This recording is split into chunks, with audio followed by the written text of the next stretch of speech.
स्मेराननं चन्द्रकलावतंसं गंगाधरं शैलसुतासहायं त्रिलोचनं भस्मभुजङ्गभूषं ध्यायेत् पशूनां पतिम् ईशितारम् ध्यायेत् पशूनां पतिम् ईशितारम्। દિવ્ય વાતાવરણ છે. આખો શ્રાવણ મહિનો જેને આપણે વૈદિકો અત્યંત પવિત્ર માસ સંભળાશે પવિત્ર માસ કહીએ છીએ. એ પવિત્ર માસમાં આપ સૌએ જે શિવ ભક્તિ કરી છે અને અહીં જે ઋષિકુમારોએ તપશ્ચર્યા કરી અને 1.25 લાખ જેટલા શિવલિંગ પાર્થિવેશ્વર અહીં તૈયાર કર્યા છે. એટલું અદ્ભુત એક અલૌકિક વાતાવરણ છે. અને આપણી જે શિવ ભક્તિ છે એનું પ્રયોજન એ જ છે કે આપણને જે આ મનુષ્ય જન્મ મળ્યો છે એ મનુષ્ય જન્મ ઈશ્વર ભક્તિ માટે મળેલો છે. જે લૌકિક સંબંધો માટે આપણો જે પ્રેમ છે એને આપણે ભક્તિ નથી કહેતા.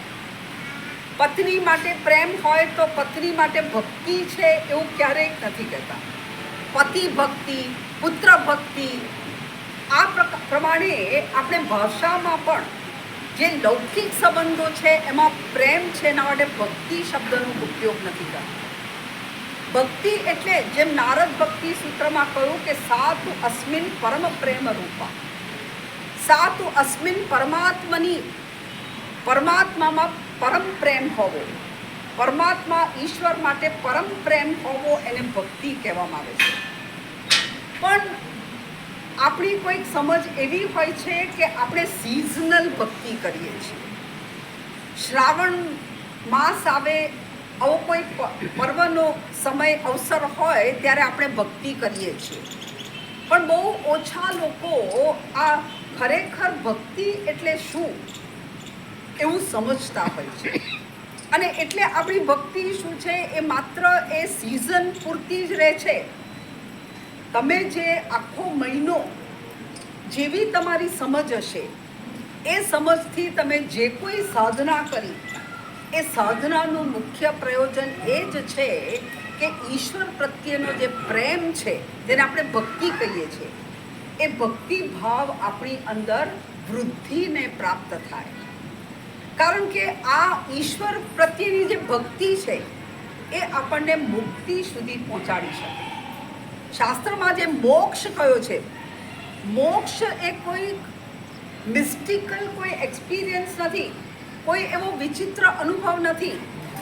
મુક્તિ કે મોક્ષ એટલે મારા સ્વ સ્વરૂપના આનંદની પ્રાપ્તિ, શાશ્વત આનંદની પ્રાપ્તિ. આપણે આનંદ બહાર શોધીએ છીએ, સુખ બહાર શોધીએ છીએ. આપણે જગતમાં જે કંઈ શોધીએ છીએ અને જે કંઈ પ્રાપ્ત કરવા માટે આટલો બધો પરિશ્રમ કરીએ છીએ, શાસ્ત્ર કહે છે કે બધું જ આપણી અંદર છે. આપણા સ્વ સ્વરૂપમાં જ સાચું સુખ છે, શાશ્વત શાંતિ છે. પણ આપણને મળે કઈ રીતે? તો એ પ્રાપ્ત કરવા માટેનું સાધન જ આ ભક્તિ છે. એટલે ઈશ્વર ભક્તિ છે એ મુક્તિ અપાવે છે. અને બીજા બધા જે પ્રેમ છે એ આપણને બંધનમાં નાખે છે. એને આસક્તિ કહેવાય, એને ભક્તિ ન કહેવાય. કારણ કે એમાં બંધન આપણું વધે છે. જ્યારે ઈશ્વર પ્રત્યેનો જે પ્રેમ છે આપણને મોક્ષની પ્રાપ્તિ કરાવે છે. અહીં તમે જે પૂજા પણ આજે કરી અને જે કંઈ તપશ્ચર્યા કરવામાં આવી છે એ તમને તમારા અંતિમ લક્ષ્ય સુધી પહોંચાડે, મોક્ષની પ્રાપ્તિ કરાવે.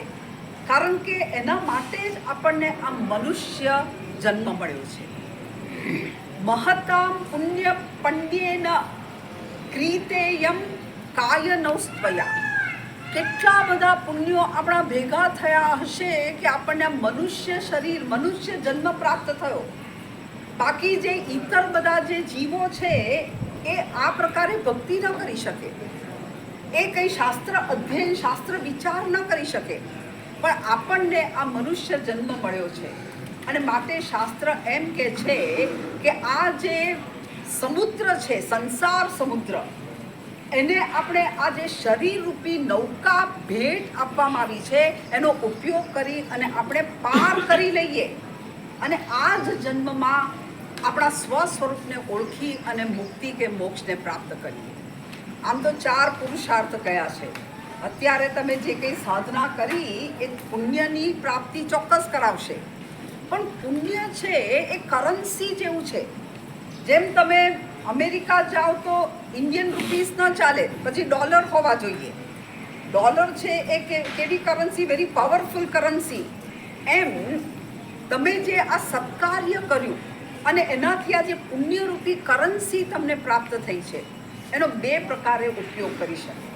જો આપણી અંદર વિવેક ન હોય, જો આપણે અજ્ઞાની હોઈએ, અપરિપક્વ બુદ્ધિવાળા હોઈએ, તો આ જે પુણ્ય પ્રાપ્ત થયું એનાથી આપણે શું માગીશું કે જે મારી પાસે નથી એ મને પ્રાપ્ત થાય. એટલે ભૌતિક સિદ્ધિઓની પ્રાપ્તિ માટે આપણે એ કરન્સીનો ઉપયોગ કરીશું. પણ જો આપણી અંદર વિવેક જાગૃત થયો હશે, જો આ સાધના કરીને પરિપક્વતા પ્રાપ્ત થઈ હશે, તો આપણે શું કહીશું કે મેં જે કોઈ સાધના કરી એનાથી મને ચિત્તની શુદ્ધિ પ્રાપ્ત થાય, અંતઃકરણ મારું શુદ્ધ થાય, અંતઃકરણનો જે મળ છે, રાગ, દ્વેષ, કામ, ક્રોધ, એ બધા ઓછા થાય અને મારું અંતઃકરણ એવું તૈયાર થાય કે હું મારા સ્વ સ્વરૂપને ઓળખી શકું, મારા સ્વ સ્વરૂપનો હું સ્વીકાર કરી શકું.